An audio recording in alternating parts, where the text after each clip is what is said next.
I hear the Minister of Finance out there saying that they had conversations with the opposition. At no point in time in this negotiation has the opposition and the government been on the same page. At no point in time. When we were negotiating for teachers, when we were talking about the issues for the teachers, we were not on the same page. When we were talking about the issues surrounding the police, we were not on the same page. When we were talking about the issues surrounding doctors and nurses, we were not on the same page. And certainly, there was no representation for parliamentarians, so we could not have been on the same page. And so we're asking the government to listen to the cries of the people. That this thing can't work. What they've announced is not appropriate for Jamaica at this time. It does not take into account that the people who elect us are hurting.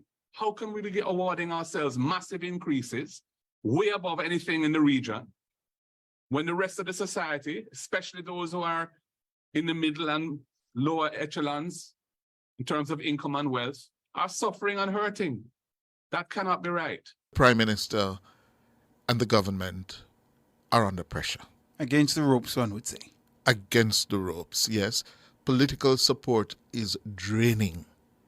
Yes, they're bleeding political support over the increases for the parliamentarians. Yeah, it's been a hard one to swallow, but the principle of equity has been offended by the way in which this restructuring has been done, and we should not be awarding ourselves, well, government should not be awarding the political representatives something that is completely disproportionate and completely unconscionable, given where Jamaica is today.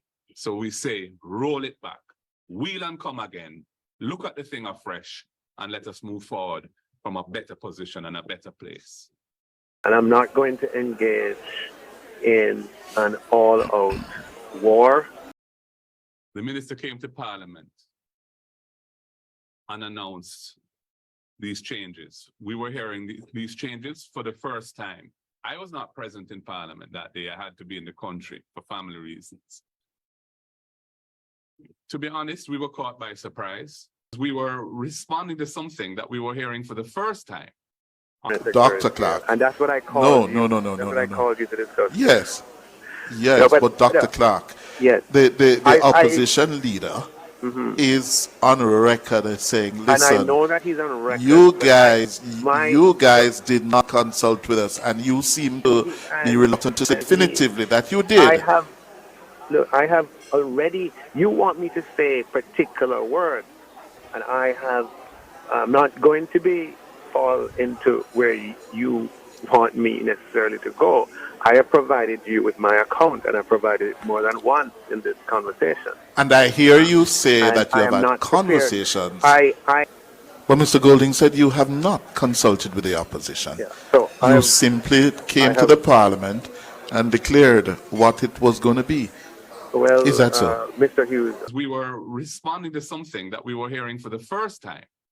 for saying that. So let's just leave it at that.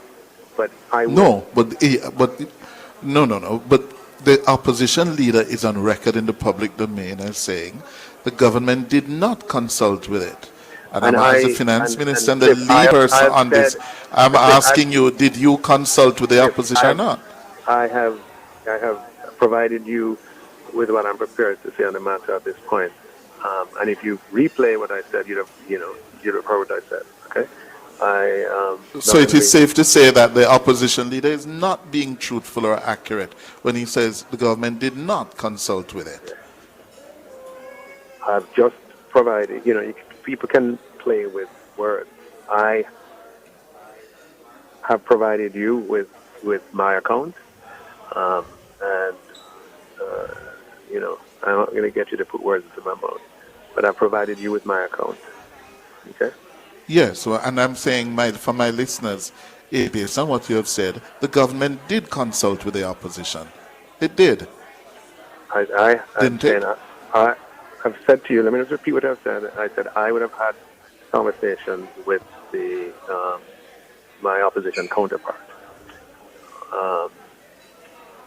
on this matter, and I would have also had conversations with individual members of the opposition party. And those were On the side conversations, Dr. Clark? Those were what? Or what? On the side, in the precincts of the parliament, a one-off discussion or what? Or you'd have called them and said, listen, this is where we're going. Yeah, so I would have had a conversation with my opposition counterpart, and I would have actually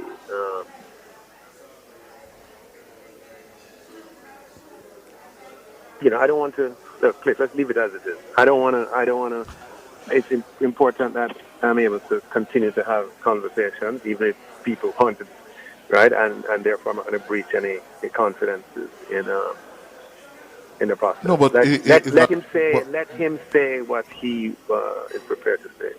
And so the framework that we have used, Cliff, is a framework that's been in place for the last 37 years. And it's yes, Dr. Clark, but you explain that. But Dr. Clark, the highest level Dr. Clark. If it is that parliamentarians are finding it hard to survive, that they need a youth salary, can you imagine a teacher and a police?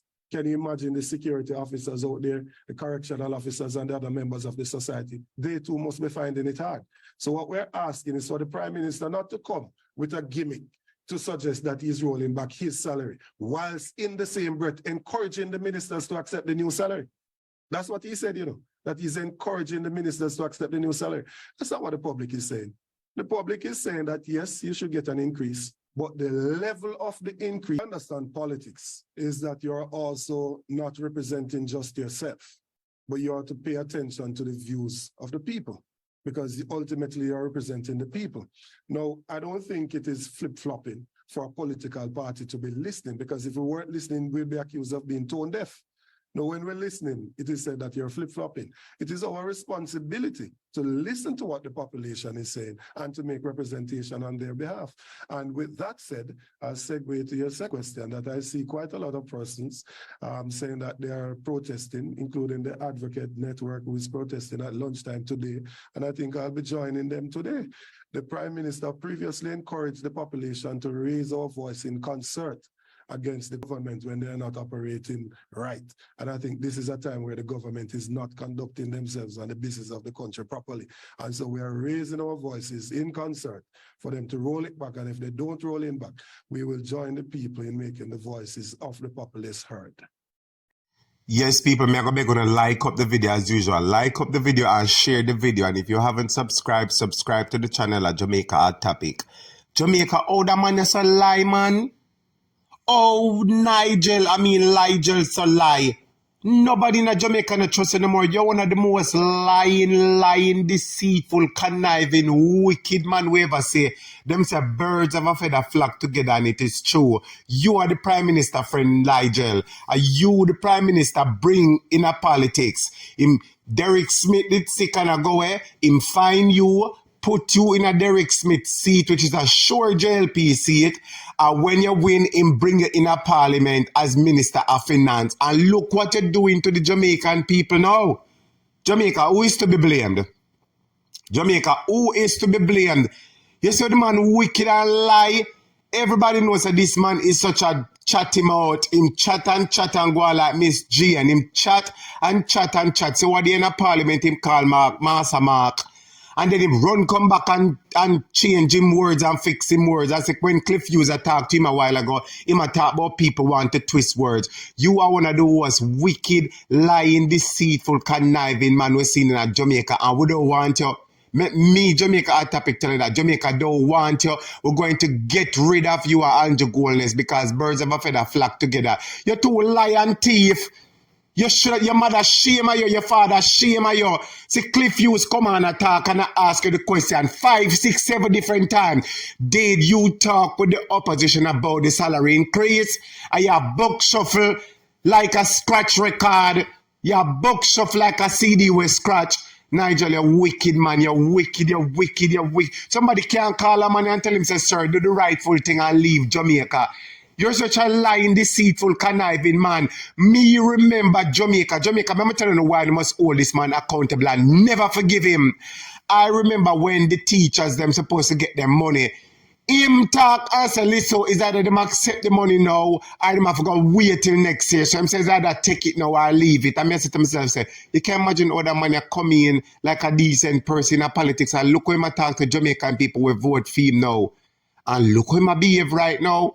We are asking about this, Cliff Hughes are asking about it, and if Cliff Hughes never strong and stand up on him foot, notice how when Cliff Hughes asks him the question, he more overtalk Cliff Hughes. You know, wicked. He's a thief, Nigel. He's a thief. You're a thief, you stop rob Jamaican people left, right, and center. You lick them with this, but no new taxes, but full no pocket full of money. Jamaica ball out. Murder! Them tired of uno. This is Jamaica Hot Topic. Share the video, make everybody know. So we're tired of Nigel. We're tired of Nigel and we're tired of Anjo. Big up on yourself from Jamaica Hot Topic.